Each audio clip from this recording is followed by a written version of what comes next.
তামাম রাসূলেরা তারা সেই রুহু জগতেই তারা ইমাম, সরদার, নেতা বলে মেনে নিয়েছিল। তাই আমার আপনার নবীর একটা লকাবই সাইয়্যিদুল মুরসালিন, জোরে বলুন। তাই তামাম নবীদের রসুলদেরও রসুল, নবীদেরও রসুল। সুবহানাল্লাহ বলেন। বুঝাতে পারছি কি পারছি না? এবার তাই আল্লাহ বলছে কুল ইয়া আইয়ুহান নাস ইন্নী রাসূলুল্লাহি ইলাইকুম জামিয়া। হে আমার হাবিব, আপনি বলে দিন তামাম মনুষ্য জাতির জন্য, সকলের জন্য আপনি হলেন রসুল, এই ঘোষণা দিয়ে দেন। সুবহানাল্লাহ বলেন। বারবার সুবহানাল্লাহ বলতে বলছি, রেগে যাচ্ছেন? আচ্ছা, সুবহানাল্লাহ বললে লাভ আছে না লস আছে? কেন অনেকে বলে আমরা লাভে লোহা বইতে রাজি আছি, বিনা লাভে তুলো বইতে রাজি না। বাইরে আমার, আমি যে কথা বলতে চাইছিলাম, বিশ্ব নবী রাহমাতাল লিল আলামিন, দয়ার নবী, আমার নবী সম্পর্কে বলতে বলতে আপনাদের কাছে আসলাম। আল্লাহ রাব্বুল আলামিন জানিয়ে দিলেন, হে আমার হাবিব, শুধু তাই নাই, নবীর শান, নবীর মর্যাদা যদি আমি একে একে আলোচনা করি, এখান থেকে ফজর থেকে জোহর, আসর, মাগরিব, এশা পার হয়ে যাবে। বলেন নবীর শান মর্যাদা কি বলে শেষ করা যাবে? শেষ করা যাবে না। কারণ এই নবীর শান মর্যাদা একমাত্র বর্ণনা করতে পারে তিনি কে। আমরা যতই শান মর্যাদা বলি না কেন, বর্ণনা করি না কেন, সেটাই নবীর জন্য কম হয়ে যাবে। কথা বলেন ঠিক কিনা? যেমন একটু নবীর সিরাত সম্পর্কে আপনারা কিছু শুনছিলেন, আমি শুনছিলাম, এসে আমি শুনছিলাম যে নবীজির আব্বা মায়ের বিয়ে পর্যন্ত মনে হয় শুনেছেন নাকি? এই পর্যন্ত শুনেছেন নাকি? কোন পর্যন্ত শুনেছেন বলেন, আমি তারপর থেকে ধরবো, মেন পয়েন্টগুলো বলবো। নবী পৃথিবীতে আগমন হচ্ছে, আলহামদুলিল্লাহ। তার আগে একটু যাই, তাহলে আপনাদের ওই মানে একটু আগে থেকে না ধরলে ঠিক বুঝতে পারবেন না। একটুখানি দেখেন, নবীজির বিয়ে পর্যন্ত বলেছে। আচ্ছা, তো একটুখানি শোনেন, তারপর থেকে বলি। তাহলে যেগুলো আপনারা জানেন সচরাচর, আমি সেগুলো বলবো না, একটু খুব ভালো করে মন দিয়ে শোনেন, বুঝতে পারবেন। সেই সময়, আচ্ছা, নবীজি যখন ভূমিষ্ঠ হয়েছিলেন, নবীজির আব্বা কি নবীজি দেখতে পেয়েছিলেন? আলহামদুলিল্লাহ। এই যে কথা বলছেন না, আমার জান ঠান্ডা হয়ে যাচ্ছে। এই কথার উত্তর দেবেন মনে হবে যেন বাংলাদেশ। কারণ আমি যখন বাংলাদেশে যাই, এই কথা বলি, মনে হয় যেন এই আমাদের ইন্ডিয়া এখন এগুলো হয়ে গেছে, আগে মোটেই ছিল না। কিন্তু আপনারা হাওড়া জেলা আলহামদুলিল্লাহ যে জবাব দিচ্ছেন, খুব ভালো। এরকম ভাবে জবাব দিলে তবে ওয়াজ করতে ভালো লাগে, তাহলে বুঝতে পারি যে আমার কথাগুলো আপনারা বুঝতে পারছেন। আলহামদুলিল্লাহ। আল্লাহ কি পরিচয় করে দিয়েছেন। অন্যান্য নবী আম্বিয়া কেরামদের আল্লাহ রাব্বুল আলামিন এক একটা গোত্র হিসাবে নবী হিসেবে পাঠিয়েছিলেন, এক একটা জায়গা বেষ্টন করে দিয়েছিলেন। একজন পিতা নবী তো পুত্র নবী, আর একজন নবী তো তার ভাই ছিলেন নবী। কথা বলেন ঠিক না ভুল বলছি? কিন্তু আমার আপনার নবীর আব্বা ছিলেন না নবী, নবীজির কোনো ভাই ছিল না সে নবী, নবীর কোনো সন্তান ছিল না সে নবী। কথা বলেন ঠিক কিনা?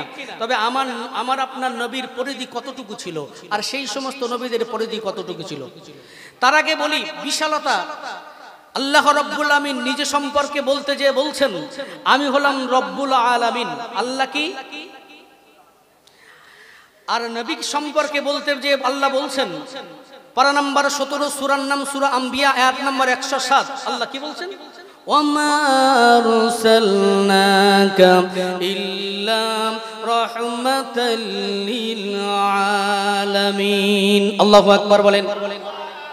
আল্লাহ রাব্বুল আলামিন কোরআনুল কারীমের ভিতরে সূরা আম্বিয়ার ভিতরে পরিষ্কার করে জানিয়ে দিলেন, এ আমার হাবিব, আমার সম্পর্কে আমি হলাম রব্বুল আলামিন।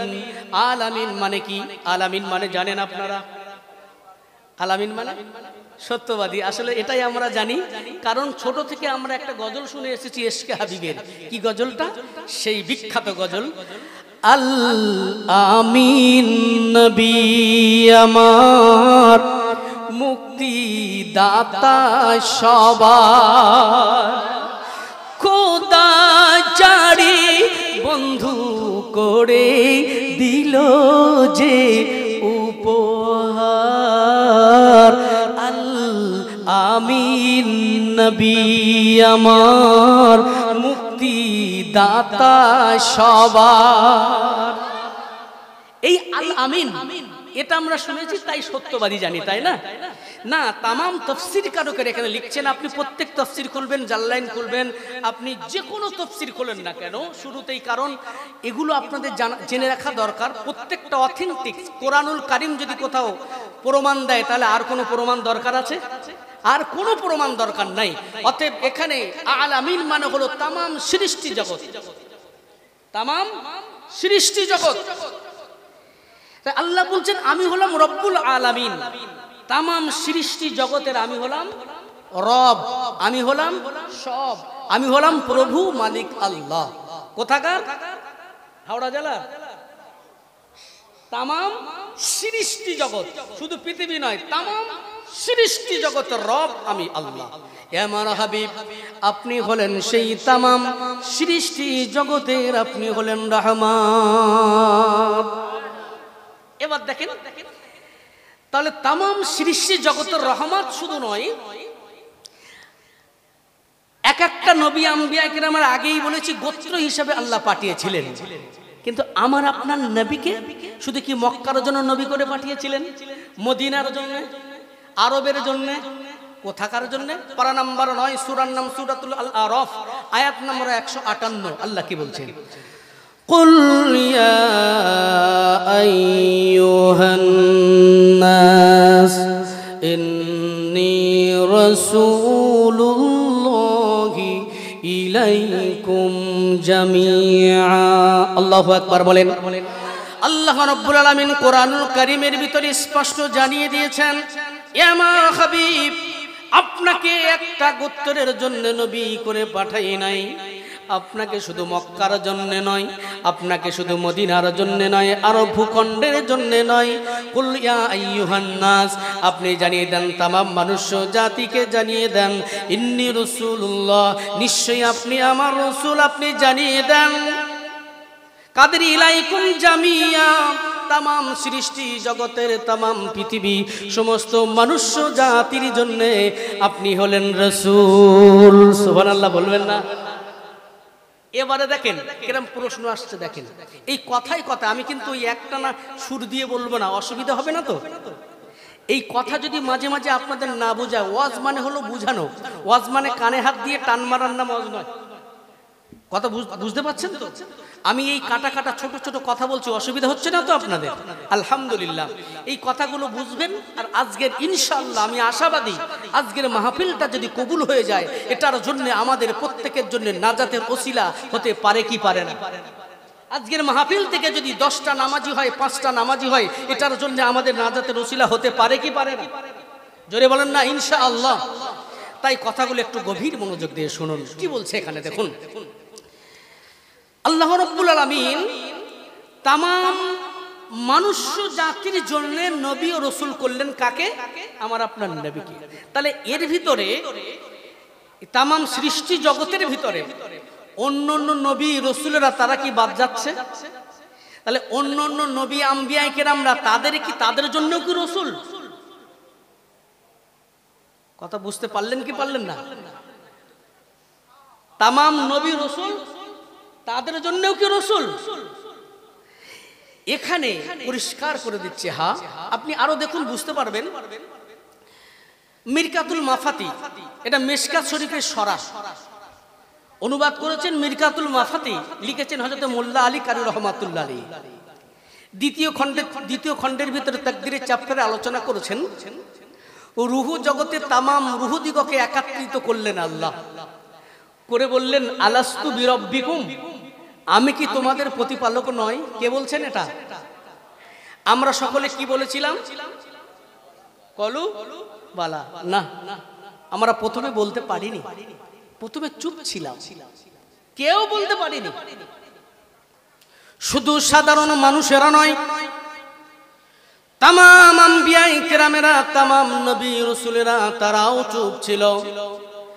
এই প্রশ্নের জবাবটা কি হবে, এর উত্তরটা কি দিতে হবে কারোর জানা ছিল না। ওই নিস্তব্ধতা ভঙ্গ করে দিয়ে সর্বপ্রথম যিনি জানিয়েছিলেন আল্লাহ আপনি আমাদের রব, কলু বলেছিলেন বালা, আল্লাহ আপনি আমাদের রব, তিনি অন্য কেউ নয় যে মায়ার নবী রাহমাতাল লিল আলামিনকে স্মরণ করে বিশ্ব নবী দিবস উপলক্ষে ইন্তেজাম করে এ মাহফিলে বসেছি। সেই মায়ার নবী রাহমাতাল লিল আলামিন প্রথম বলেছিলেন ক্বালু বালা। আমার আপনার নবীকে অনুসরণ করে অনুকরণ করে তামাম আম্বিয়ায়ে কেরামেরা বলেছিলেন হ্যাঁ আল্লাহ আপনি তো আমাদের রব, আপনি আমাদের সব, আপনি আমাদের প্রভু, আপনি তো আমাদের মালিক, আমাদের আল্লাহ। সুবহানাল্লাহ বলেন। তামাম নবী রাসূলেরা আমার আপনার নবীকে অনুসরণ করে তারপরে বলেছিলেন। তারপরে সাধারণ মানুষেরা বলেছিলেন। হযরত মোল্লা আলী কারি রাহমাহুল্লাহ মিরকাতুল মাফাতির ভিতরে দ্বিতীয় খণ্ডে তাকদীরের চ্যাপ্টারে লিখছেন, ওই দিন যদি আমার আপনার নবীর মতো অনুকরণ করে অনুসরণ করে যদি তানারা না বলতো আল্লাহ আপনি আমাদের রব, ওই রুহু জগতেই তামাম নবী রাসূলেরা তারা কাফের হয়ে যেত। পৃথিবীতে আর কিছু সৃষ্টি হতো না, পৃথিবীতে আর আসতে পারতো না। সেই দিন থেকে তারা জেনেছিল না আমাদের একজন লিডার আছে, আমাদের একজন নেতা আছে, আমাদের একজন ইমাম আছেন, তিনি হলেন সাইয়্যিদুল মুরসালিন, তিনি হলেন ইমামুল আম্বিয়া। জোরে হয় না সুবহানাল্লাহ। তিনি হলেন রাহমাতাল লিল আলামিন। আল্লাহু আকবার বলেন। তামাম নবী তামাম রাসূলেরা তারা সেই রুহু জগতেই তারা ইমাম সরদার নেতা বলে মেনে নিয়েছিল। তাই আমার আপনার নবীর একটা লকাবই সাইয়্যিদুল মুরসালিন। জোরে বলুন। তাই তামাম নবীদের রাসূলদেরও রাসূল, নবীদেরও রাসূল। সুবহানাল্লাহ বলেন। বুঝাতে পারছি কি পারছি না? এবার তাই আল্লাহ বলছে কুল ইয়া আইয়ুহান নাস ইন্নী রাসূলুল্লাহি ইলাইকুম জামিয়া। হে আমার হাবিব আপনি বলে দিন তামাম মনুষ্য জাতির জন্য, সকলের জন্য আপনি হলেন রাসূল, এই ঘোষণা দিয়ে দেন। সুবহানাল্লাহ বলেন। বারবার সুবহানাল্লাহ বলতে বলছি রেগে যাচ্ছেন? আচ্ছা সুবহানাল্লাহ বললে লাভ আছে না লস আছে? কেন অনেকে বলে আমরা লাভে লোহা বইতে রাজি আছি, বিনা লাভে তুলো বইতে রাজি না। সুবহানাল্লাহ বারবার বলবো কি হবে না নেকি হবে, শুনেছেন তাই না? কি নেকি হবে কতটুকু? কারণ আমরা লাভে লোহা বইতে রাজি, যেদিকে বেশি লাভ সেই দিকে আমরা যাই। অনেকে বলে না বাড়িতে যাওয়ার সময়, বাজার করতে যাওয়ার সময় বলে শিবাকা কলগেট নিয়ে এসো, কেন ওর সঙ্গে একটা ব্রাশ ফ্রি। শিবাকা কলগেট সঙ্গে একটা ব্রাশ ফ্রি থাকে। সফেদ সার্পোটা নিয়ে এসো, কারণ ওর সঙ্গে একটা বালতি বাঁধবে, মগ বাঁধবে, সাইকেল বাঁধবে। বাঁধে কি বাঁধে না? তো আমরা লাভ আমরা খুঁজি, লাভ যেদিকে আছে সেদিকে যাব। অনেকে প্রশ্ন করে হুজুর একটু শুনে রেখে দেন, প্রয়োজন আছে আপনাদের যে হুজুর এগুলো নেওয়া যায় যাচ্ছে। আমি বলি তোমার মাথায় বিবেক বুদ্ধি আছে? বলে কেন? যে কোম্পানি তো এই কোম্পানিটাকে বাড়াবার জন্য ও সমস্ত অর্থ সম্পাদেতে ঢুকিয়ে দিয়েছে, সব লস করার জন্য না, ও লাভের জন্য দিয়েছে। এটা হাদিয়া গিফট দিচ্ছে, অতএব নিতে পারো, কোনো অসুবিধা নাই। এবার দেখেন তাহলে যে কথায় কথা বেড়ে যায়, এই জায়গায় আমরা লাভ। সুবহানাল্লাহ বললে কি লাভ আছে? সুবহানাল্লাহ বললে নেকি তো হবে, আর জান্নাতে একটা গাছ লেগে যাবে।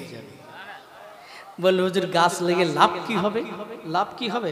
আচ্ছা কোনোদিন গাছ পাকা আপেল গাছ থেকে পেড়েছেন আর খেয়েছেন? দুই একজন যারা কাশ্মীরে গেছে তারা খেতে পেয়েছে, তাছাড়া আর খেতে সবাই পারেনি। আমরা তো দক্ষিণ 24 পরগনার মানুষ, আমরা হাওড়া জেলার মানুষ। আল্লাহ জান্নাতে এসেছি, একটু যদি আপেল খেতে পারতাম। আল্লাহ জান্নাতে আপেল দেবে না? কি বলে দেবে? দেবে না? দেবে তো, গাছ লাগবে তো। গাছ কই? এই তো সুবহানাল্লাহ বলা গাছ। সুবহানাল্লাহ বলেন। ওই গাছটা রেজিস্ট্রি সহকারে ঝুলানো থাকবে, অমুকের পুত্রের অমুকের এই গাছটি। আস্তে করে বলেন। তা আপেল খাওয়ার ইচ্ছা হলো, কাশ্মীরের আপেলের যা স্বাদ তার থেকে 70 গুণ স্বাদ আমার আল্লাহ বাড়িয়ে দেবে। আরো জোরে বলবেন। আতা সবেদা নিষ্পত্তি যাই বলেন না কেন, সমস্ত সব কিছু, যে আপেল, যে নিষ্পত্তি, যে আঙুর, যেটা খেতে চাইবেন, ওই একটা গাছের একটা ফল থেকে আমার আল্লাহ আমাদের সেই স্বাদটা পাইয়ে দেবেন। জোরে বলুন। বলবেন হুজুর আমরা কি সায়েন্সের যুগে আমরা পাগল নাকি? একটা গাছের একটা ফল থেকে বলবেন আমরা মেনে নেব? অনেকে আছে, একটু বুঝিয়ে দিই তাদের। আমাদের জিহ্বা কটা? জিহ্বা একটা। পৃথিবীতে স্বাদ কত রকম? 70 থেকে 72 রকম স্বাদ, এটা টক, এটা ঝাল, এটা মিষ্টি। ধরে নেন আপনার শক্তিগড়ের ল্যাংচা দিলাম আপনাকে খাওয়ার জন্য, আপনি বলবেন কি তিতো? কি বলবেন? মিষ্টি। নিম পাতা দিলে কি বলবেন? তেঁতুল দিলে কি বলবেন? টক, খাটা। এইবারে বোঝেন, তাহলে জিহ্বা যদি একটা হয়, একটা জিহ্বা থেকে সব রকম স্বাদ যদি পাওয়া যায়, তাহলে আল্লাহ জান্নাতের একটা গাছের একটা ফল থেকে সব রকম স্বাদ পাওয়া যাবে না? যেটা ফল আছে একটাই ফল, মনে মনে করবেন নিচু হবে, কামড় মারবেন সঙ্গে সঙ্গে আপেলের স্বাদ পাবেন। আবার মনে করবেন নিষ্পত্তি খাবো, মনে করবেন আবার কামড় মারবেন, এই একটা ফলে যাতে পেয়েছেন আপেলের স্বাদ, তাতেই পাবেন আপনি নিষ্পত্তির স্বাদ। জোরে বলুন। তাহলে যখন সুবহানাল্লাহ বলতে বলবো, যারা মনে করবে জান্নাতে গাছ লাগতে হয় লাগুক, না হয় না লাগুক, তারা চুপ করে থাকবে। আর যারা মনে করবে বুদ্ধিমান যে জান্নাতে গাছ লাগার দরকার আছে, আপেল আতা সবেদা নিষ্পত্তি খাওয়ার দরকার আছে, তো তারা সুবহানাল্লাহ বলবে। একটু দেখি কাদের জান্নাতে গাছ লাগার দরকার আছে আর আপেল আতা সবেদা নিষ্পত্তি খাওয়ার দরকার আছে। জোরে বলুন সুবহানাল্লাহ। আলহামদুলিল্লাহ। ভাইরা আমার, আমি যে কথা বলতে চাইছিলাম, বিশ্বনবী রাহমাতাল লিল আলামিন, দয়ার নবী আমার, নবী সম্পর্কে বলতে বলতে আপনাদের কাছে আসলাম। আল্লাহ রাব্বুল আলামিন জানিয়ে দিলেন, এ আমার হাবিব, শুধু তাই নাই, নবীর শান, নবীর মর্যাদা যদি আমি একে একে আলোচনা করি, এখান থেকে ফজর থেকে জোহর, আসর, মাগরিব, এশা পার হয়ে যাবে। বলেন নবীর শান মর্যাদা কি বলে শেষ করা যাবে? শেষ করা যাবে না। কারণ এই নবীর শান মর্যাদা একমাত্র বর্ণনা করতে পারে তিনি কে? আমরা যতই শান মর্যাদা বলি না কেন, বর্ণনা করি না কেন, সেটাই নবীর জন্য কম হয়ে যাবে। কথা বলেন ঠিক কিনা? যেমন একটু নবীর সিরাত সম্পর্কে আপনারা কিছু শুনছিলেন, আমি শুনছিলাম, এসে আমি শুনছিলাম যে নবীজির আব্বা মায়ের বিয়ে পর্যন্ত মনে হয় শুনেছেন নাকি? এই পর্যন্ত শুনেছেন নাকি? কোন পর্যন্ত শুনেছেন বলেন, আমি তারপর থেকে ধরবো, মেন পয়েন্ট গুলো বলবো। নবী পৃথিবীতে আগমন হচ্ছে, আলহামদুলিল্লাহ। তার আগে একটু যাই, তাহলে আপনাদের ওই মানে একটু আগে থেকে না ধরলে ঠিক বুঝতে পারবেন না। একটুখানি দেখেন, নবীজির বিয়ে পর্যন্ত বলেছে। আচ্ছা, তো একটুখানি শোনেন, তারপর থেকে বলি। তাহলে যেগুলো আপনারা জানেন সচরাচর, আমি সেগুলো বলবো না, একটু ভালো করে মন দিয়ে শোনেন, বুঝতে পারবেন। সেই সময়, আচ্ছা, নবীজি যখন ভূমিষ্ঠ হয়েছিলেন, নবীজির আব্বা কি নবীজি দেখতে পেয়েছিলেন? আলহামদুলিল্লাহ। এই যে কথা বলছেন না, আমার জান ঠান্ডা হয়ে যাচ্ছে। এই কথার উত্তর দেবেন মনে হবে যেন বাংলাদেশ, কারণ আমি যখন বাংলাদেশে যাই এই কথা বলি মনে হয় যেন এই আমাদের ইন্ডিয়া এখন এগুলো হয়ে গেছে, আগে মোটেই ছিল না। কিন্তু আপনারা হাওড়া জেলা আলহামদুলিল্লাহ যে জবাব দিচ্ছেন খুব ভালো, এরকম ভাবে জবাব দিলে তবে ওয়াজ করতে ভালো লাগে, তাহলে বুঝতে পারি যে আমার কথাগুলো আপনারা বুঝতে পারছেন, আলহামদুলিল্লাহ। তো নবীজি আব্বাকে নবীজি দেখেননি। যখন 6 মাস গর্ভে ছিলেন, নবীজির আব্বাজান ইন্তেকাল হয়ে গেলেন। আর বিবাহর পরে যদি কারো স্বামী মারা যায়, আরবের রীতি অনুযায়ী সেই সময় কেউ সুগন্ধি ব্যবহার করতে পারতো না। কি ব্যবহার করতে পারতো না? সুগন্ধি। কারণ তোমার তো স্বামী নাই, তুমি বেশভূষা ধারণ করে চলতে পারবে না। বাইরে আমার শুল্যবাক হয়ে যাবেন আমার আপনার নবী, দয়ার নবী রাহমাতাল লিল আলামিন, তার আম্মা জান আমিনা।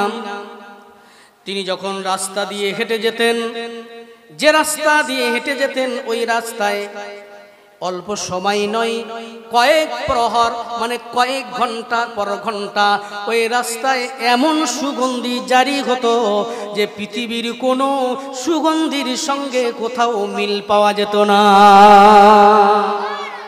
তামাম মক্কা নগরীরা ভাবতে লাগলো, আমিনার স্বামী দুনিয়াতে বেঁচে নাই, এমন সুগন্ধি আমিনা কোথায় পায়? এটা তো জানবার বিষয় যে সুগন্ধিটা আমরা পাই, এই সুগন্ধিটা এমন একটা সুগন্ধি, মিশকে আম্বার। সেই জামানায় সব থেকে মিশকে আম্বার, আম্বার সব থেকে সুগন্ধি, তার থেকেও সুগন্ধি। এমন সুগন্ধি কোথা থেকে পাওয়া যায়, কোথা থেকে নিয়ে আসে, কোন বাজার থেকে কেনে, এটা আমাদের জানার প্রয়োজন। স্বামী নাই অথচ সুগন্ধি কেন ব্যবহার করবে? আব্দুল মুত্তালিবের কাছে চলে গেল। নবীজির দাদু আব্দুল মুত্তালিবের কাছে যাওয়ার পরে আব্দুল মুত্তালিবকে বলতে লাগলো, আপনাকে সম্মান করি, আপনার যত সম্মান আমরা দিই, এই মক্কা নগরীতে আপনাকে সব থেকে স্বনামধন্য ব্যক্তি হিসাবে আমরা জানি। কারণ খানায় কাবার মাতোয়াল্লি আপনি, খানায় কাবার চাবিটা আপনার হাতে। জোরে বলুন। খানায় কাবার চাবি যার হাতে তার মর্যাদা কম না বেশি? অনেক বেশি। ওগো আব্দুল মুত্তালিব, আপনাকে যত সম্মান করি, কিন্তু একটা প্রশ্ন আপনার কাছে। বলে কি? আপনার বৌমা আমিনা যেখান দিয়ে হেঁটে যায় এমন সুগন্ধি আমরা পাই মক্কা নগরীর কোন বাজারে কোথাও আমরা এমন সুগন্ধি পাই নাই। অথচ তার স্বামী বেঁচে নাই, আব্দুল্লাহ, তো আমাদের আব্দুল্লাহ বেঁচে নাই, কিন্তু এমন সুগন্ধিটা কোথা থেকে পাওয়া যায়? এই সুগন্ধিটা ব্যবহার করেছে, এটা আপনার কাছে জানতে চাই। আব্দুল মুত্তালিব ওই সময় নবীজির দাদিমাকে ডাক দিলেন, বললেন কিনা একটু আমিনাকে ডাক দাও। আমিনাকে ডাকা হলো।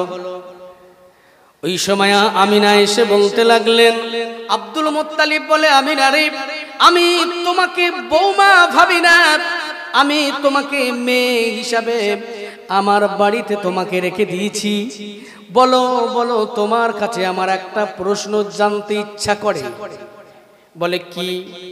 বলছে আমার জানতে ইচ্ছা করে, তুমি যেখান দিয়ে হেঁটে যাও, যে রাস্তা দিয়ে যাও না কেন, যেখানেই থাকো না কেন, তুমি এমন একটা সুগন্ধি ব্যবহার করো, ওই সুগন্ধিটা রাস্তা দিয়ে ছড়াতে থাকে।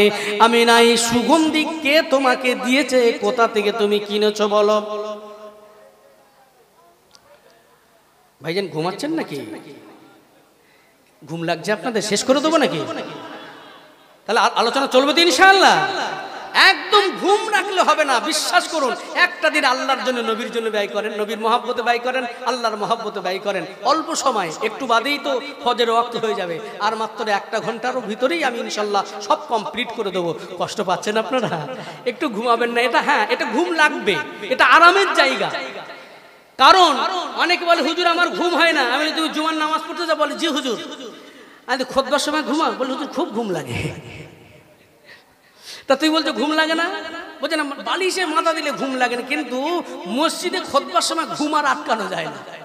বলেন তো কারণ কি? আল্লাহর রহমত বর্ষিত হয়। জোরে বলুন। এমন মজলিসে আল্লাহর রহমত বর্ষিত হয়, ওই জন্য আরাম লাগে, তাই ঘুম পায়। আর আপনি সিনেমায় চলে যাবেন, সিনেমা হয় যেখানে, ড্যান্স হয় যেখানে যাবেন, ঘুম লাগবে? এই মোটা মোটা করছে, এইরকম চেয়ে থাকবে। কথা বলেন ঠিক কিনা?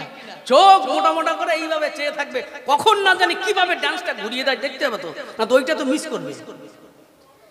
কিন্তু এখানে আল্লাহ রহমত বর্ষিত হচ্ছে, তাই ঘুম লাগে। তবু আপনাদের বলবো, একটু ওই আরামটাকে একটুখানি কষ্ট করে যদি জাগতে পারেন, বিশ্বাস করুন আজকের মাহফিলটা যদি কবুল হয়ে যায়, আমি নিশ্চিত বিশ্বাসী এটার ওসিলা করে আমাদের নাজাতের ওসিলা হতে পারে। জোরে বলুন ইনশাআল্লাহ। আরো জোরে বলেন আল্লাহুম্মা আমিন। আমি গুনাহগার মুসাফির হালাতে আছি, আমি আপনাদের জন্য দোয়া করব, আপনাদের দোয়া আমি নেব, এটাই তো নাকি? এখানে থেকে যাই হোক, ওই জন্য একটুখানি মনোযোগ সহকারে শোনেন, আর ঘুমটাকে একটুখানি আটকে রেখে দেন, যে ঘুম একটু দাঁড়া, আমি ঘুমাবো ফজর নামাজ পড়ে, তবে একটুখানি তুই শোন আমার নবীর সম্পর্কে। বাইরে আমার আপনার নবী, দয়ার নবী রাহমাতাল লিল আলামিন সম্পর্কে বলছিলাম।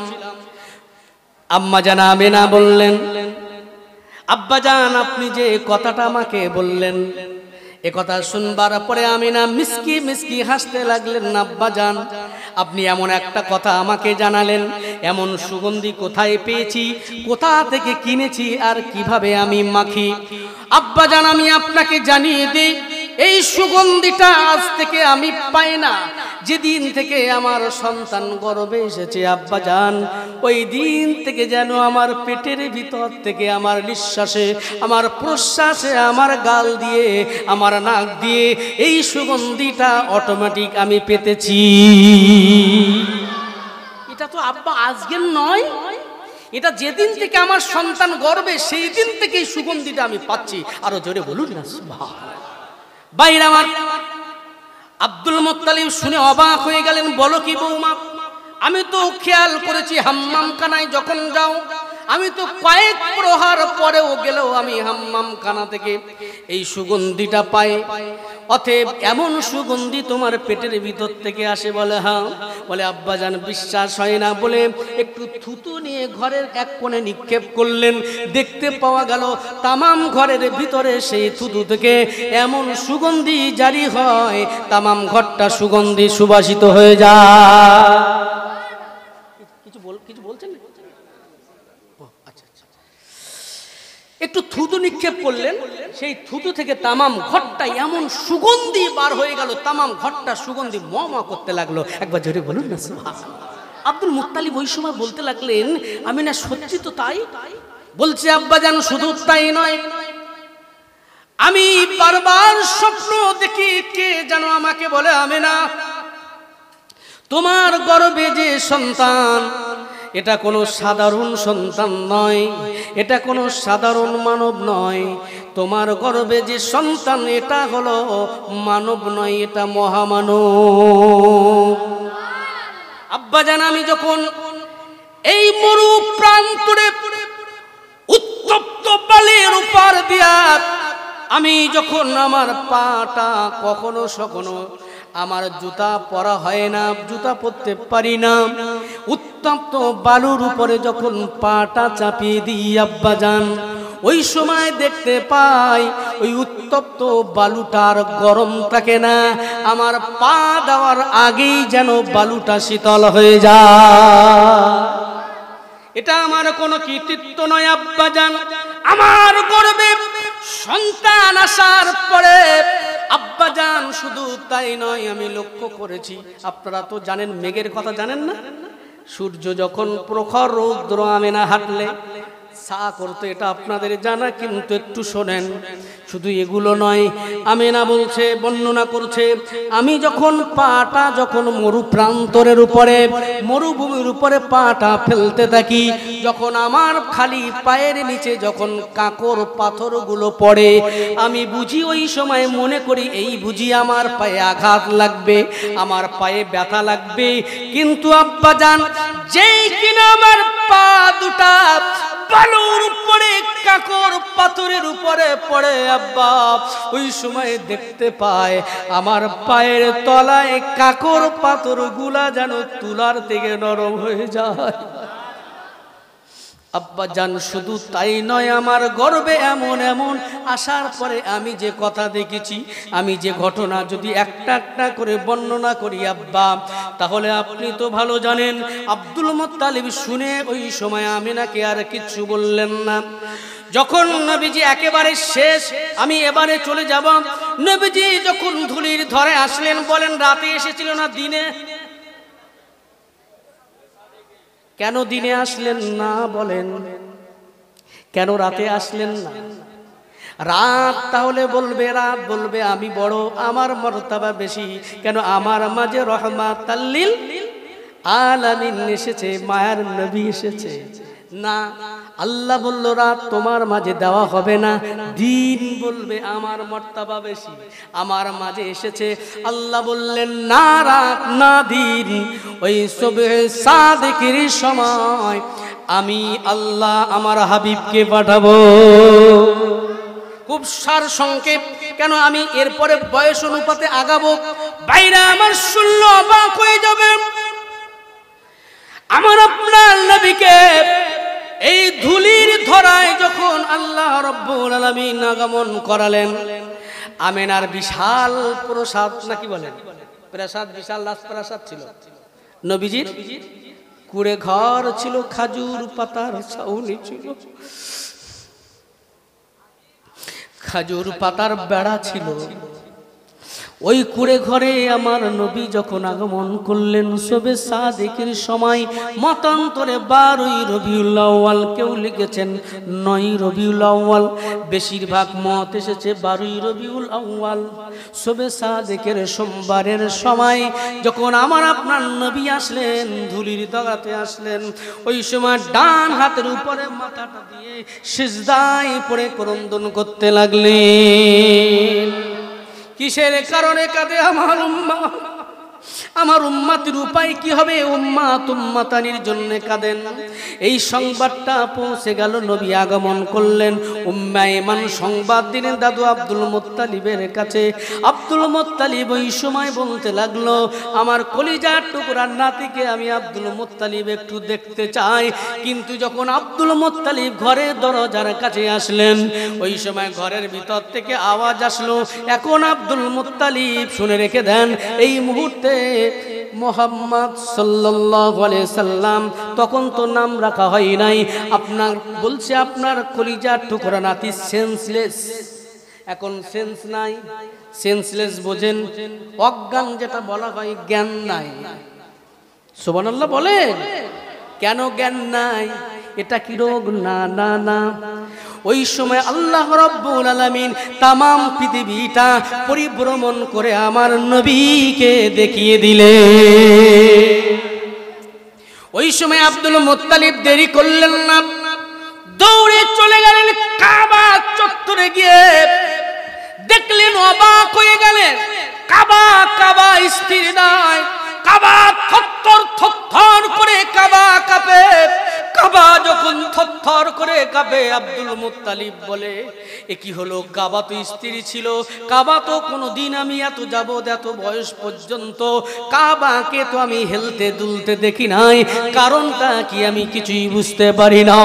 আব্দুল মুত্তালিব খানায় কাবার কাছে চলে গেলেন, গিয়ে উকি মেরে দেখে খানায় কাবার ভিতরে যত মূর্তি ছিল সব উপর হয়ে পড়ে সব ভেঙে চুরমার হয়ে গেল।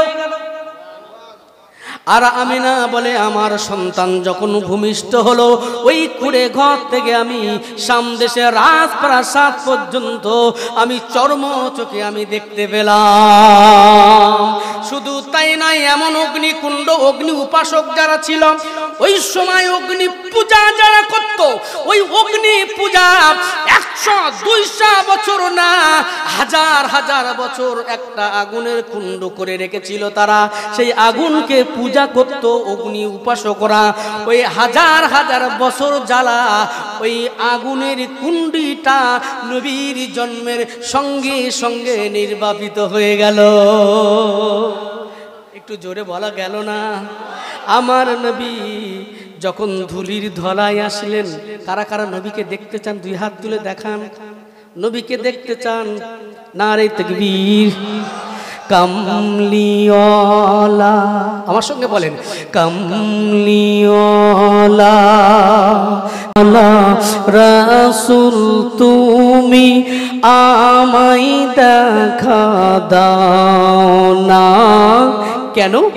আমি আশিকি দিওয়ানা। সকলে কারোর মুখ বন্ধ না হয়, সকলে বলেন অন্তর থেকে। একজনের বলা যদি কবুল হয়, আমার নবীর দিদার যদি পেয়ে যায় আমরা, বলেন আমাদের নসিব ভালো না কালো। তাহলে একটু জোরে অন্তর থেকে বলতে পারবেন না? সকলে হেলে দুলে সকলে বলেন, কামলিওয়ালা কামলিওয়ালা রাসূল তুমি আমায় দেখা দাও না। কেন? আমি আশিকি দিওয়ানা।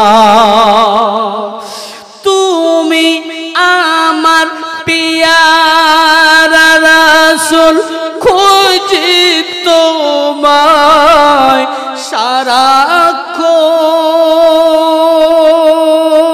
সারাক্ষণ। শান্ত করো দিদার তোমার, শান্ত করো দিদার তোমার, পাগল পারা এই মন। কামলিওয়ালা কামলিওয়ালা রাসূল তুমি আমায় দেখা দাও না, আমি আশিকি দিওয়ানা। আল্লাহুম্মা সাল্লি আলা, প্রাণ পড়ে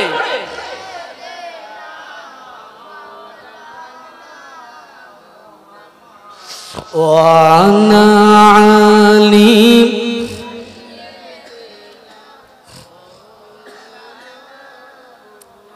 বাইরে আমার আপনার নবী, দয়ার নবী রাহমাতুল লিল আলামিন সম্পর্কে আম্মা জান আমিনা ওই সময় বললেন, আমি আমিনা দেখতে পেলাম রাজপ্রাসাদ পর্যন্ত এইভাবে চলতে চলতে খানায় কাবার কাছে গিয়েছিলেন কে? মনে আছে আপনাদের? খানায় কাবা থরথর করে কাঁপছিল, কে দেখছিলেন? দাদু? গুড। দাদু আব্দুল মুত্তালিব দেখে খানায় কাবাটা স্ত্রী নাই থরথর করে কাঁপে। বাইরে আমার খানায় কাবা 1 মিনিট ধরে কাঁপছে না, 1 ঘন্টা ধরে কাঁপছে না, 1 দিন ধরে না, লাগাতার 3 দিন 3 রাত পর্যন্ত খানায় কাবাটা থরথর করে কেঁপেছিল।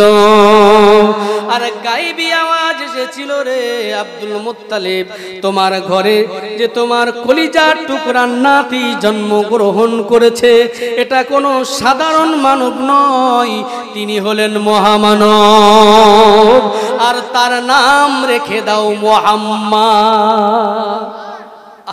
দাদু আব্দুল মুত্তালিব 7 দিনের দিন আমার নবীর নামটা রেখেছিলেন। আরো জোরে বলুন না সুবহানাল্লাহ। কারণ এর নামের ইতিহাস অনেক, আম্মা জানের কাছে অনেক ইতিহাস আছে। যাই হোক, যেহেতু আমি আজকে সার সংক্ষেপে, কারণ আমার 4-5 ঘন্টা লাগে মোটামুটি একটু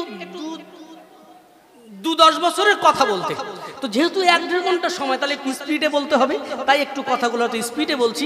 আপনাদের শুনতে কোনো অসুবিধা হচ্ছে না তো? আলহামদুলিল্লাহ। তো এইবারে যখন নবীজির বয়স বাড়তে বাড়তে একেবারে 7-8 দিন 9 দিন 10 দিন হলো, এবার কে আসলো নিয়ে যেতে, মনে আছে না আপনাদের? জানেন না? হালিমাতুস সাদিয়া নিয়ে চলে গেল। এই ঘটনা আপনারা জানেন। দুধ পান করালো, বিশাল মর্যাদা নবীজির ওখানে পেয়েছিল, সে ঘটনা সব আপনারা জানেন, আমি এগুলো বলছি না। দুধ খাওয়াইছিলেন কয় বছর? 2 বছর। 2 বছর। কয় বছর? 2 বছর।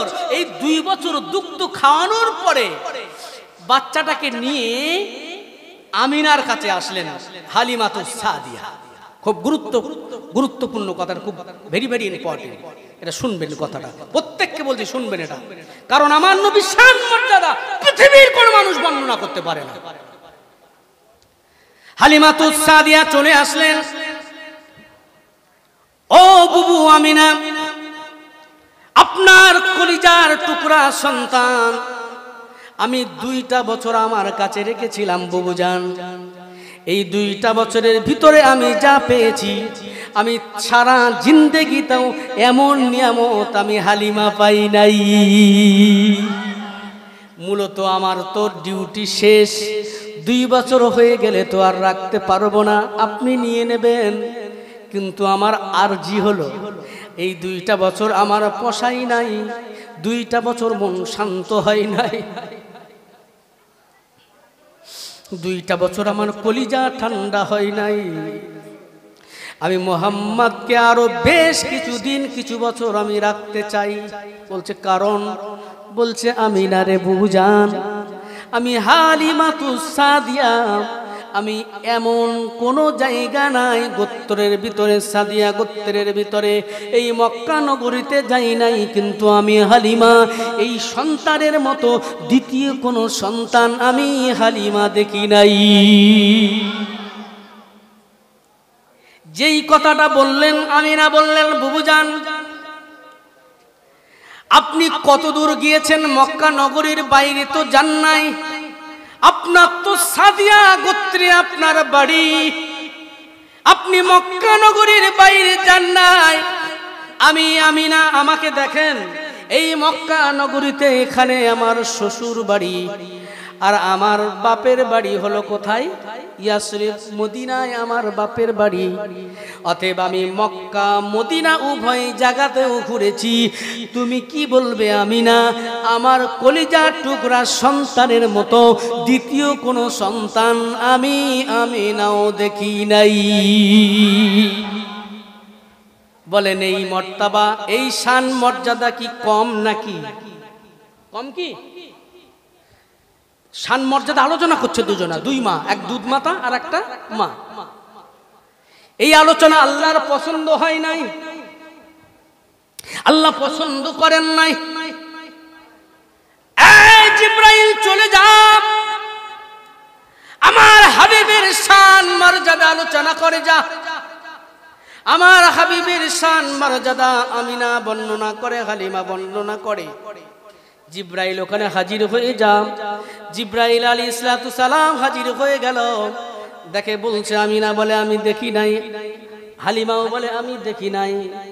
ওই সময় জিবরাইল বলছে, এ হালিমা, এ আমিনা, তোমরা কি দেখো নাই? তোমাদের বয়স কত হয়েছে? কোথায় তোমরা গিয়েছো? দেখবেটা কি? কিন্তু আমি জিবরাইল, আমাকে দেখো।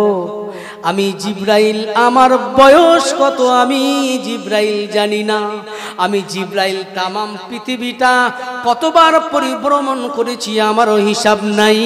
আমার একটা সেকেন্ডেরও কম সময় লাগে তামাম পৃথিবীটা পরিভ্রমণ করতে, একটা সেকেন্ডও সময় লাগে না। আল্লাহর হুকুমে, আল্লাহর ইশারায় তামাম পৃথিবী আমি পরিভ্রমণ করি একটা সেকেন্ডের আগে। এই আলিমা, এই আমিনা, আমি সেই জিবরাইল। এত বছর, লক্ষ লক্ষ কোটি কোটি আমার বছর, কত বছর আমি জানি না। তো আমি জিবরাইল তামাম পৃথিবী ঘুরেছি, কতবার ঘুরেছি তাও জানি না। আর তোমরা 20, 30, 35-এর বেশি তোমাদের বয়স নাই, তোমরা বলছো দেখো নাই।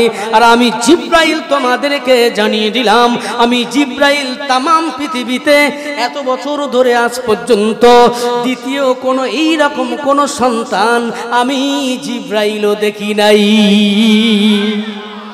বলেন শান মর্যাদা কম হলো না বেশি? বেশি হলো না? এটাও আমার আল্লাহর পছন্দ হলো না। সুবহানাল্লাহ, বাড়ি গিয়ে বলবেন, আরো জোরে জোরে হয় না সুবহানাল্লাহ? আল্লাহ ওই সময় বলেন, জিবরাইল, আমিনা যেমন বলল পছন্দ হয় নাই, হালিমা বলল পছন্দ হয় নাই, আর তুমিও বললে যে কথা সেটাও আমার পছন্দ হয় নাই। আমিনা বলল দেখি নাই, হালিমা বলল দেখি নাই, তুমিও বললে দেখি নাই। তার মানে কম বেশি হলো আমিনা, হালিমা তারা অল্প বয়স, অল্প জায়গায় ঘুরেছে। তোমার বয়স বেশি, তুমি বেশি তামাম পৃথিবী দেখেছো, এটাই কম বেশি। কিন্তু ওরাও যা বলল তুমিও তাই বললে। ওরা বলল দেখি নাই, তুমিও বললে দেখি নাই। দেখি নাই মানে কি? তার মানে থাকলেও থাকতে পারে। হিসাব তো তাই বলে নাকি?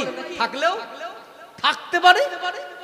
এই জিবরাইল শুনে রেখে দে, আমিনাকে জানিয়ে দে, হালিমাকে বলে দে, আমি আল্লাহ রাব্বুল আলামিন, তামাম সৃষ্টি জগতের রব। আমি হলাম সব, আমি হলাম খালিক, আমি হলাম মালিক, আমি আল্লাহ রাব্বুল আলামিন।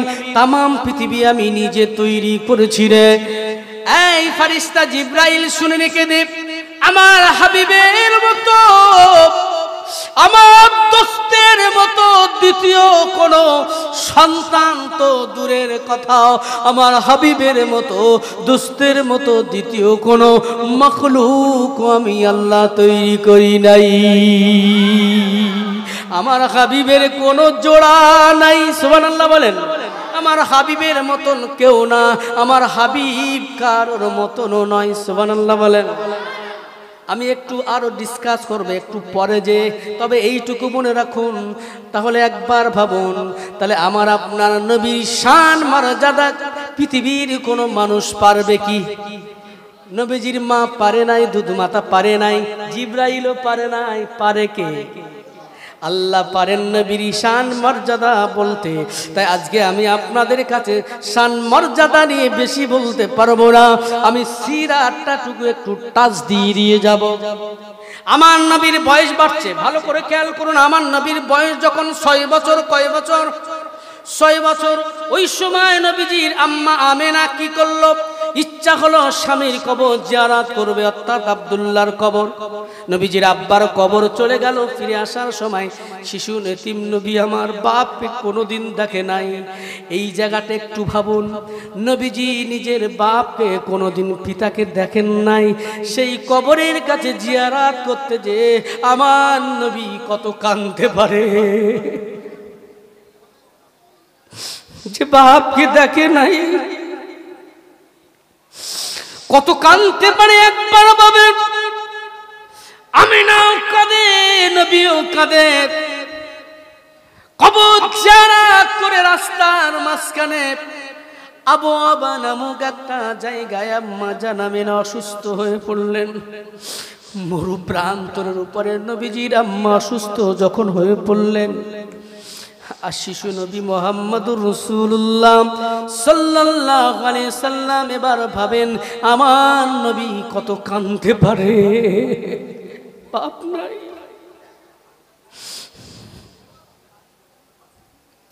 আব্বা নাই, দুনিয়া থেকে বিদায় নিয়ে চলে গেছে, দেখে নাই। মা অসুস্থ হয়ে পড়ে গেছে, আম্মা জান বুঝাচ্ছে রে মুহাম্মদ দুনিয়াতে চিরস্থায়ী নাই, সারা জীবন সবাই থাকতে পারে না। কিন্তু আমার নবী একবার ভাবেন, আমার মনে হয় নবী কত চোখের পানি ফেলেছিলেন ওই মরু প্রান্তরে। নবীজির ভাই নাই, নবীজির বোন নাই, নবীজির আব্বাও নাই, নবীজির মা বিদায় নেবেন। ভাবেন একবার করুণ পরিস্থিতি। আমার আপনার নবী দয়ার নবী, রহমাতাল লিল আলামিন, ওই সময় আমার নবী তার মাকে হারালেন। সকলে বলুন ইন্না লিল্লাহি ওয়া ইন্না ইলাইহি রাজিউন। আমার নবী কচি মুহাম্মদুর রাসূলুল্লাহ সাল্লাল্লাহু আলাইহি সাল্লাম আর উম্মে আইমান ওখান থেকে আব্দুল মুত্তালিবের কাছে পৌঁছে গেল। দাদু আব্দুল মুত্তালিব তাকে কোলে ছড়ে দিয়ে ক্রন্দন করতে লাগলেন, রে মুহাম্মদ, এই কলিজার টুকরা নাতি রে, টুকরে টুকরে কাঁদতে লাগলেন। এই নাতি মুহাম্মদ, আমার দাদু ভাই, কেন্দো না, কেন্দো না, কারণ হলো আমি দাদু তো আছি, তোমার মা নাই, বাবা নাই, তো কি হয়েছে, আমি আব্দুল মুত্তালিব আছি। আব্দুল মুত্তালিবের এই আদর, স্নেহ, মায়া, মমতা বেশি দিন টিকলো না। আমার নবীর বয়স যখন 8 বছর 2 মাস 10 দিন, কিছু কম বেশি, বিভিন্ন রাত কোথাও এসেছে 6 মাস 10 দিন। বাইরে আমার ওই 8 বছর প্লাস, ওই সময় দাদু আব্দুল মুত্তালিব শেষ সময়, আখেরি সময় যখন উপস্থিত হয়ে গেছে, ওই সময় আবু তালিবকে খোঁজ করতে লাগলেন। রে আবু তালিব, এদিকে আয় রে বেটা। নবী দাদু ক্রন্দন করতে লাগলেন, ডুকরে ডুকরে কাঁদেন, মৃত্যুর জাকান্দানি শুরু হয়ে গেছে। আব্বা আপনি কান্না করেন, আপনার কি মৃত্যুর জাকান্দানি হয়, আপনার কি কষ্ট হয়? আব্বা পানি খাবেন? বলেন না রে আবু তালিব, আমি পানি খাওয়ার জন্য আমার কান্না নাই রে, আমি কান্না করি আমার এই দাদু ভাইয়ের জন্য কান্না করি, আমার দাদু ভাইয়ের জন্য কান্দি রে আবু তালিব। আমি মারা যাব, আমার নিয়ে কোনো দুঃখ নাই, আমি আব্দুল মুত্তালিব বিদায় নেব, কোনো কষ্ট নাই। কিন্তু আমার বেটা নাই, আব্দুল্লাহ নাই, আমার বৌমা আমিনা সেও নাই, আমি দাদু আব্দুল মুত্তালিব রেখেছিলাম, আমি তো বিদায় নিচ্ছি। আবু তালিব রে, এ তো সাধারণ কোনো সন্তান নয়, আমার ভয় হয়। আবু তালিব, তুই যদি আমার সঙ্গে কথা দিস, আবু তালিব তুই যদি দেখভাল করতে পারিস, আমি আব্দুল মুত্তালিব একটু স্বস্তি পাবো। ওই সময় আবু তালিব বলেছিলেন, আব্বাজান টুকরা সন্তানদের থেকেও আমার ভাতিজা মুহাম্মদ সাল্লাল্লাহু আলাইহি ওয়াসাল্লামকে আমি বেশি ভালোবাসি। তখন নবীজি নবুয়ত পাই নাই, তাই বারে বারে মুহাম্মদ মুহাম্মদ করছি। তখন নবীজি ওই সময় বাচ্চা তারা সম্বোধন করছে, কিতাবে যেভাবে এসেছে। ভুল আমার বুঝবেন না, আল্লাহ যেন বেয়াদবি না নেন। ভাইরা আমার, আমি বুঝাতে চাইছি, ওই সময় আবু তালিব বলল, আমার ভাতিজা মুহাম্মদকে আমি যতটা ভালোবাসি আমার কলিজার টুকরা সন্তানদেরকে অতটা ভালোবাসতে পারি নাই। আমি আবু তালিব এতটা মহাব্বত করি। দাদু আব্দুল মুত্তালিব বলে ইন্তেকাল হয়ে গেল। 8 বছর বয়সে দাদুকে হারালেন। চাচার কাছে লালিত পালিত হতে লাগলেন। নবীজির বয়স যখন 12 বছর, কত বছর? 12 বছর। নবীজি চাচার বুকের উপরে ঘুমাতেন, কোলের ভিতরে ঘুমাতেন, ঘাড়ের উপরে উঠে চড়তেন আবু তালিব। এই আবু তালিব, পৃথিবীতে যদি শুধু ভালোবাসার যদি বিচার করা হয়, আবু তালিবের মতো মনে হয় পৃথিবীতে এমন ভালো আর কেউ বাসে নাই। শুধু যদি ভালোবাসা দিয়ে বিচার করা হয়, ঈমান আলাদা, ঈমান নিয়ে কথা বলছি না, আমি শুধু ভালোবাসার কথা বলছি। ভাতিজা হিসাবে যতটা দেখভাল করেছে আর মহব্বত করেছে, আগলে রেখেছে। আবু তালিব বলেছিল, আমি আবু তালিব যত সময় জিন্দা আছি, আমি আবু তালিব এই মুহাম্মাদের পিছনে আমি রয়েছি। একটা ফোঁটা রক্ত যত সময় থাকবে, আমি আবু তালিব আমার দেহে মাথা থাকবে, তত সময় পর্যন্ত আমার মুহাম্মাদের গায়ে একটা বালুকণা টোকাও লাগতে দেব না। তাহলে কতটুকু মহব্বত করতেন বাইরে আমার। প্রেক্ষাপটে ইতিহাস যদি আপনি দেখেন, আবু তালেবের মতো ভালোবাসা দিয়ে যদি বিচার করা হয়, আর কেউ বাসত না। এই আবু তালিব নিজের আব্বার মতো লালন পালন করতে লাগলেন। 12 বছর বয়স হলো, সিরিয়ায় যাবে ব্যবসার জন্য। আপনারা জানেন, পাদ্রীর সঙ্গে দেখা হলো, সেখান থেকে ঘুরে আসলেন, ফিরিয়ে দিলেন। আবু তালিব চলে গেলেন। এইবারে নবীজির বয়স বাড়ছে। নবীজির বয়স তখন হলো 18 প্লাস, মানে 19। কত বছর? তাড়াতাড়ি বলেন, কেন বয়স অনুপাতি বলছে, আর 8 ঘন্টা মাত্র বাকি আছে। এখন অনেক কথা শুনতে হবে আপনাদের, কষ্ট হচ্ছে আপনাদের। আলোচনা চলবে ইনশাআল্লাহ, চলবে চলবে। দেখি নারে তাকবীর।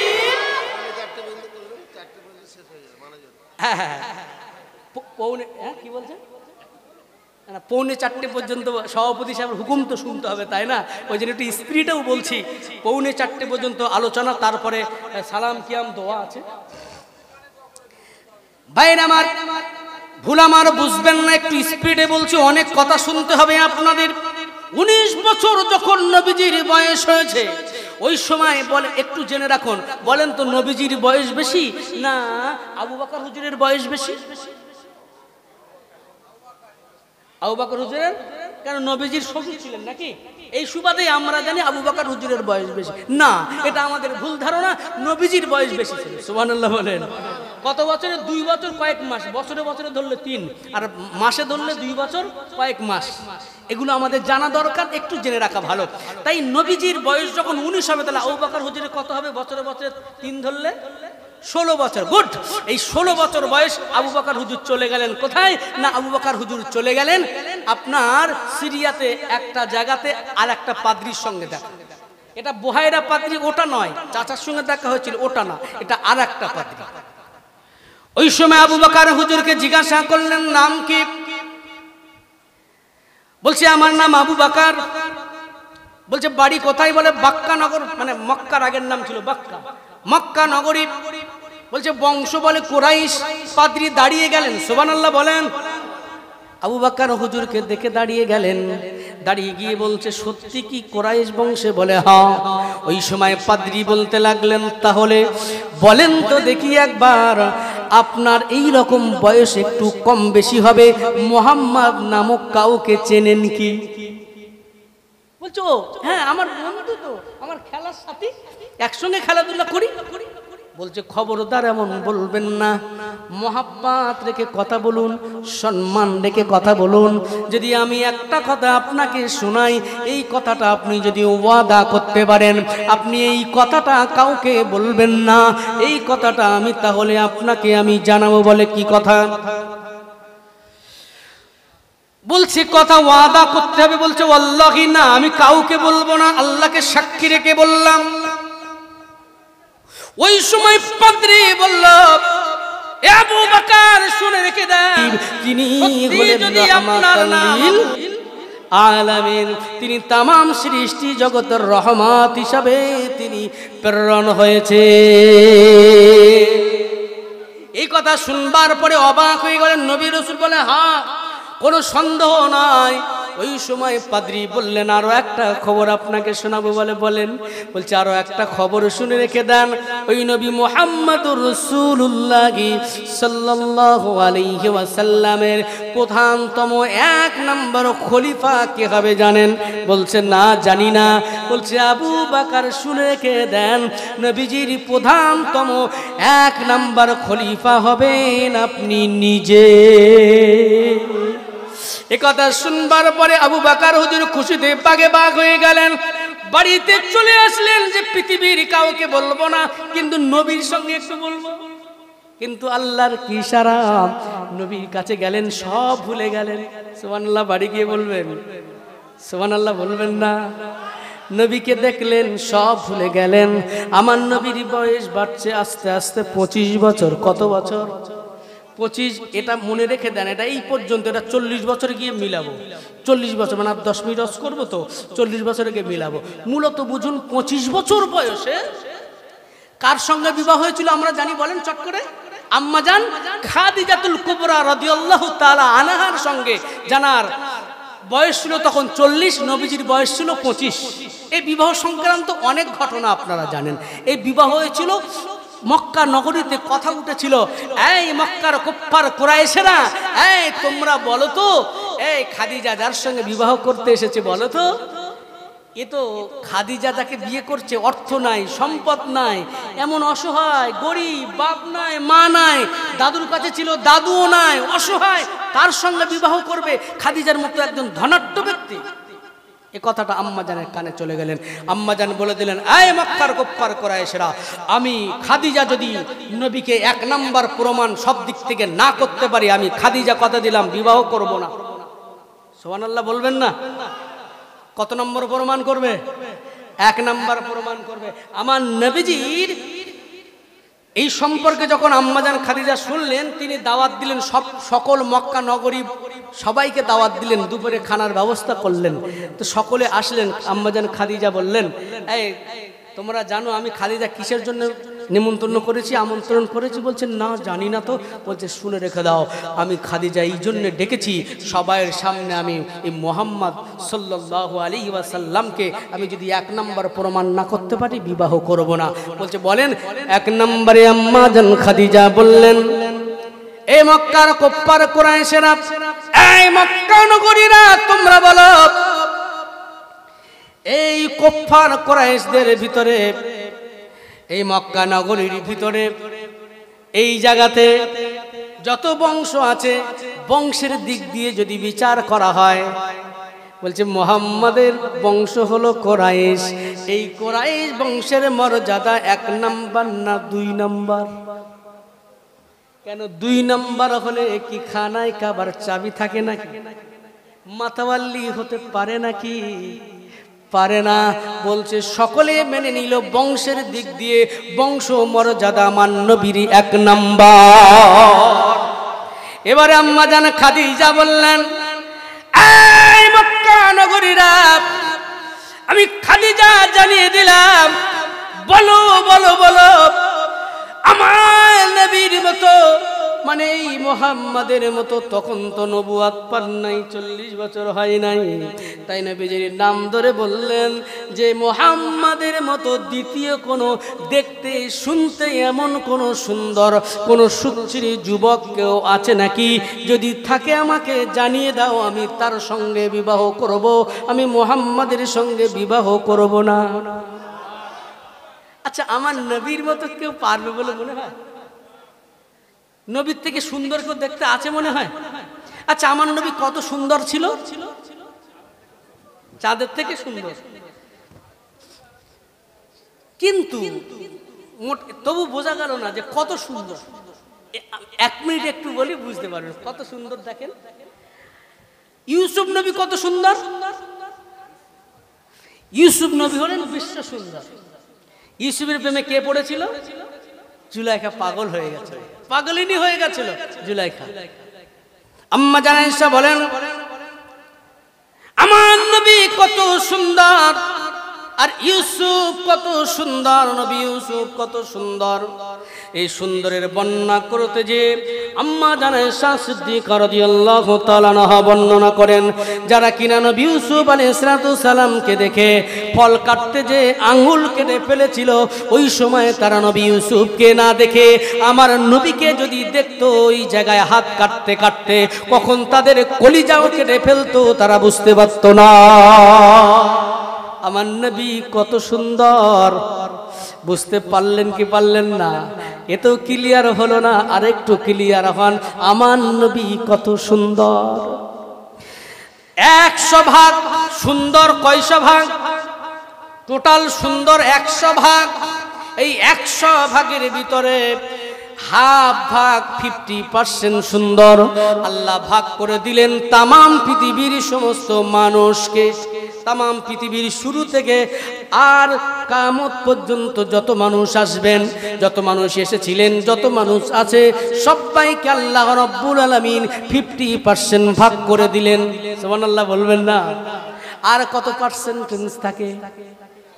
আর 50% থাকে। এই 50% আছে, এই 50% সুন্দর শুধু আমার নবীকে, নবী ইউসুফ আলাইহিস সালামকে আল্লাহ দিয়ে দিলেন। তাহলে কয়শো থাকলো? আর 0। আমার নবী কই সুন্দর আছে নাকি? 100-র ভিতরে আছে। আগেই বলেছি আমার নবীর মতো, আমার নবীর মতো কেউ নয়, আর আমার নবী কারোর মতো নয়। জোরে বলুন। 100 সুন্দরের ভিতরে নবীদের রাখেন নাই আল্লাহ, আবার 100 সুন্দর একাই 100 নবী ইউসুফ আলাইহিস সালামের থেকে আল্লাহ আমার আপনার নবীর ডাবল সুন্দর বানালেন, ডাবল। তাহলে আমার নবী একাই, জোরে বলবেন না? আমার নবী একাই 100, আরো জোরে হবে না? আমার নবী একাই 100 সুন্দর। তাহলে এবার বোঝেন কত সুন্দর, বোঝাতে পারলাম কি পারলাম না? এই 100 সুন্দর। তাহলে এবার বলেন পৃথিবীর কোনো মানুষের মতো নয় নবীজি, আর নবীজি কারোর মতো নয়। তাহলে মক্কা নগরীরা খাদিজার কাছে কি দ্বিতীয় কোনো নবীর মতো কারোর দেখাতে পারবে? সবাই মাথা নিচু করে আছে, বলে কি করে? হয় নাকি? হবে না? চুপ করে আইলেন।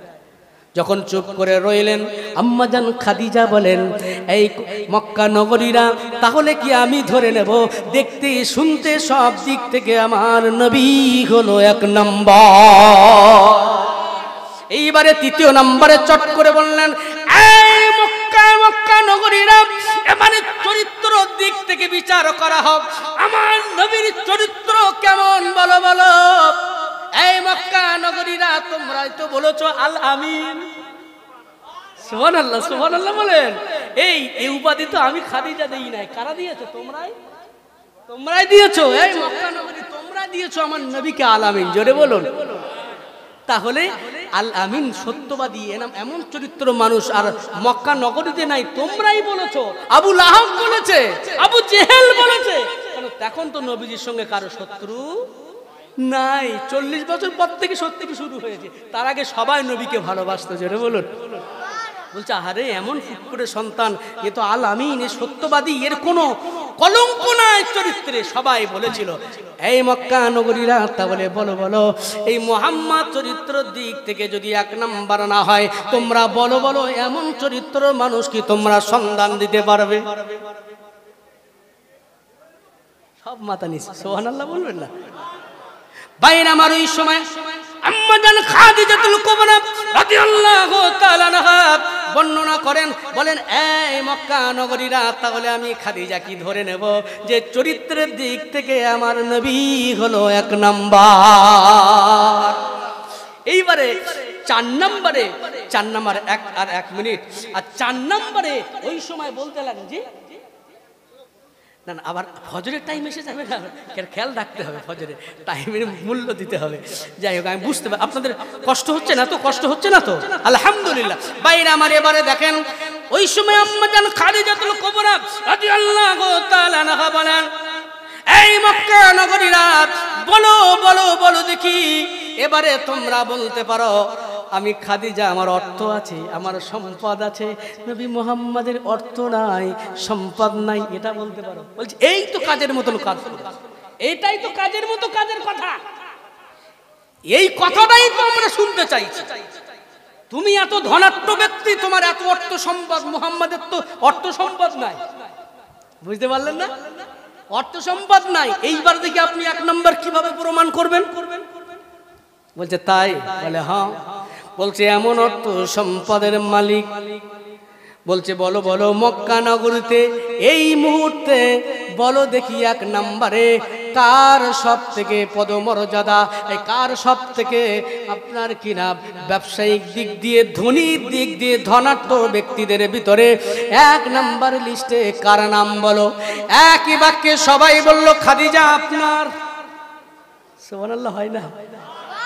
বলছে এক নাম্বার যদি হয়, আমি সেই এক নাম্বার ধনাঢ্য আমি খাদিজা এই মুহূর্তে সব অর্থ সম্পদগুলো আমি মুহাম্মাদের কদম তলে আমি হাদিয়া করে দিলাম। জি আচ্ছা, আলহামদুলিল্লাহ। না,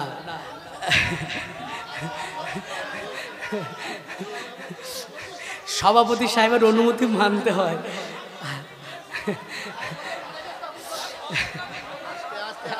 আস্তে একটু বলি, একটু শোনেন, একটু বলি, শোনেন, একটু শোনেন, একটু শোনেন।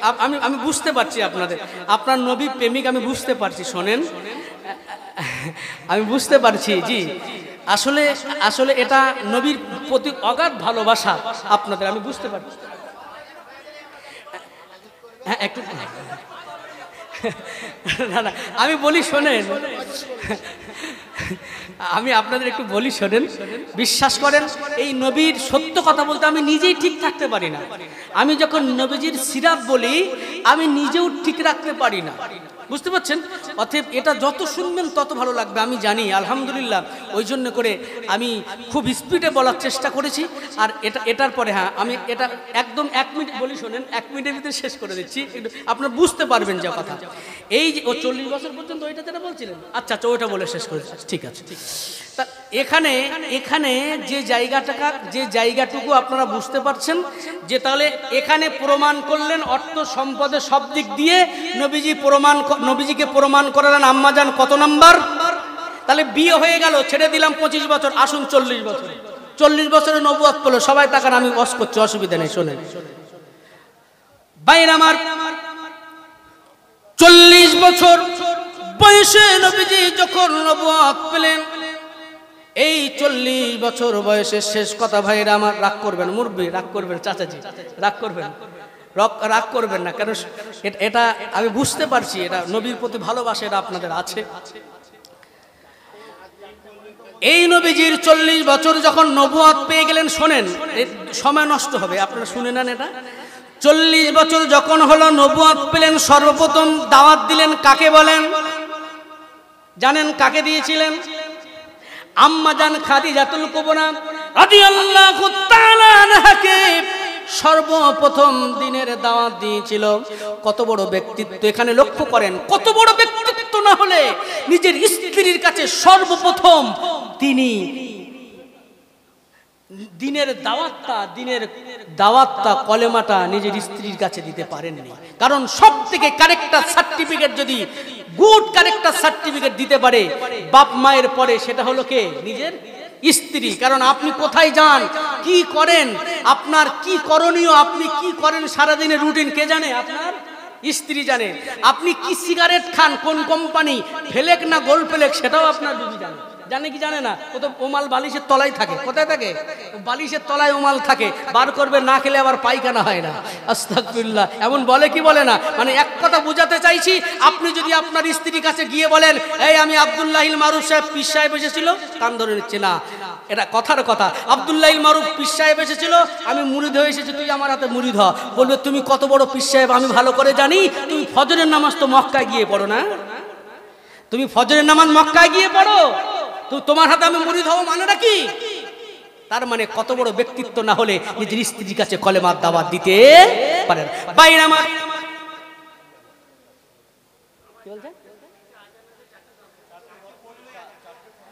আচ্ছা 8:20 আজান নাকি? তাহলে আচ্ছা এটা বলেনি, আমি শেষ করে দিচ্ছি। তাহলে কত বড় ব্যক্তিত্ব না হলে নিজের স্ত্রীর কাছে তিনি দিনের দাওয়াতটা দিতে পারেননি। বলছে খাদিজা, আমি যে নবী, আমি রসুল, তুমি বিশ্বাস করো? আম্মা জান আমার দিকে তাকান, এত সময় আপনার ঠিক ছিলেন, এবারে কিন্তু আপনারা অন্যমনস্ক হয়ে যাচ্ছেন। হ্যাঁ একটুখানি আমার দিকে তাকান। শেষ এই 40 বছর বয়সে আপনারা বলে এই পর্যন্ত বুঝতে পারবেন, আপনার তাহলে একটা থিমস বুঝতে পারবেন। বাইরে আমার এই যে 40 বছর বয়সে নবুয়ত পাওয়ার পরে আম্মা জান খাদিজাতুল কুবরা রাদিয়াল্লাহু তাআলা আনহার কাছে বলতে লাগলেন, ওই সময় বললেন কিনা, আমি যে নবী, আমি যে রাসূল, আমি যে পয়গম্বর, এ আমার হাবিব, আল্লাহ ঘোষণা আমাকে জানালেন, তাই আমি নবী, আমি রাসূল, আমি ঘোষণা দিচ্ছি খাদিজা কথা কি বিশ্বাস করো?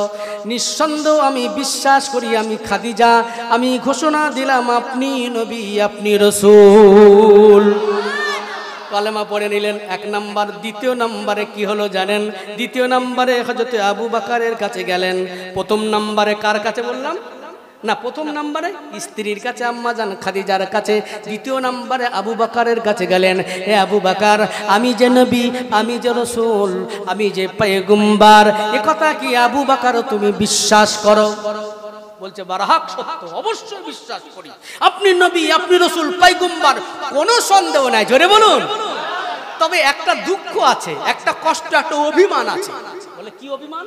বলছে আপনার সঙ্গে আমি এত বছর চলে এসেছি, আপনার খেলার সাথী আমি, আপনি যে নবী, আপনি যে রাসূল, কোনোদিন একবারও আমার সঙ্গে বললেন না কেন? আমি কি আপনার ক্ষতি করতাম? এই কথাটা একবার আমাকে জানালেন না কেন? বন্ধু বন্ধুর সঙ্গে থাকলে এটা মহব্বতের রাগ দেখাতে পারে না? এক বন্ধু আর এক বন্ধুর সঙ্গে তো খুব ভালোবাসা, তো বিবাহ করলেন, বন্ধুকে দাওয়াত দেয়নি, বন্ধু রাগ করবে না? তোর সঙ্গে একই সঙ্গে চলা ওঠা ফেরা, তুই বিয়েতে বললি না, রাগ করবে না? এটা কি অরিজিনাল রাগ না? এটা অভিমান, এটা বন্ধু হিসাবে ভালোবাসার রাগ। তো নবীজিকে বললেন, ইয়া রাসূলুল্লাহ, হাবিবাল্লাহ, হুজুর আপনার সঙ্গে এত বছর ওঠা বসা, এই আপনার 40, আমার এই 36 প্লাস, তাহলে আজকে এত বছর পর্যন্ত, আমি এই 37 বছর পর্যন্ত আপনার সঙ্গে চলে এসেছি, আপনি একটু আমাকে জানালেন না আপনি যে নবী, আপনি যে রাসূল, আপনি যে পয়গম্বর? বাইরে আমার ওই সময় বলতে লাগলে, কিছু বলছেন না কেউ ওদিক থেকে?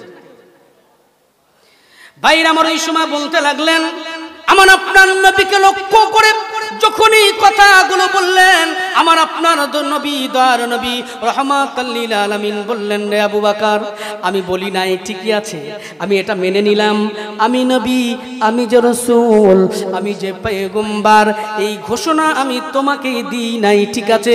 মনে করো তো দেখি, তোমার বয়স যখন 16 বছর, তুমি সিরিয়ায় গেছিলে, একজন পাদ্রীর সঙ্গে দেখা হয়েছিল, মনে আছে না? তোমার সঙ্গে দেখা হয়েছিল, আমি যে নবী, আমি যে রাসূল, আমি যে পয়গম্বর, এই কথাটা ওই পাদ্রী কি আমার পক্ষ থেকে এই ঘোষণা কি তুমি পাও নাই? আপনি আমাকে জিজ্ঞাসা করছেন বিশ্বাস করি কিনা? ইয়া রাসূলুল্লাহ, ইয়া হাবিবাল্লাহ, হুজুর আপনি বলেন, ওই পাদ্রী 16 বছর বয়সে ওই পাদ্রী আমাকে বলেছিল, আমি ভুলে গেছিলাম। আবু বকর হুজুর দৌড়ে দৌড়ে আমার নবীর কাছে এসে কপালে চুমা দিয়ে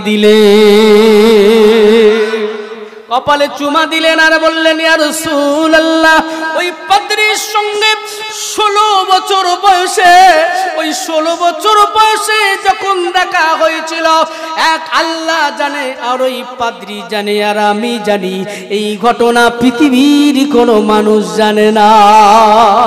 ইয়া রাসূলুল্লাহ হাবিবাল্লাহ হুজুর আপনি জানলেন আর আপনি আমাকে জিজ্ঞাসা করছেন আপনি নবী রাসূল আমার আবু বকর আমার সন্দেহ আছে কিনা ইয়া রাসূলুল্লাহ ইয়া হাবিবাল্লাহ হুজুর আপনি নিঃসন্দেহ নবী রাসূল কোনো সন্দেহ নাই আবু বকর হুজুর ঈমানের কলেমা পড়ে মুসলমান হয়ে গেল জোরে বলুন আরো জোরে সুবহানাল্লাহ নারে তাকবীর আরে তাকবীর আসুন মদিনাতুল মুনাওয়ারা নবীর দরবারে একটু সালামের তোহফা নজরানা ইয়া নবী সালাম ইয়া রাসূল সালাম ইয়া হাবিব সালাম সালাতুল্লাহ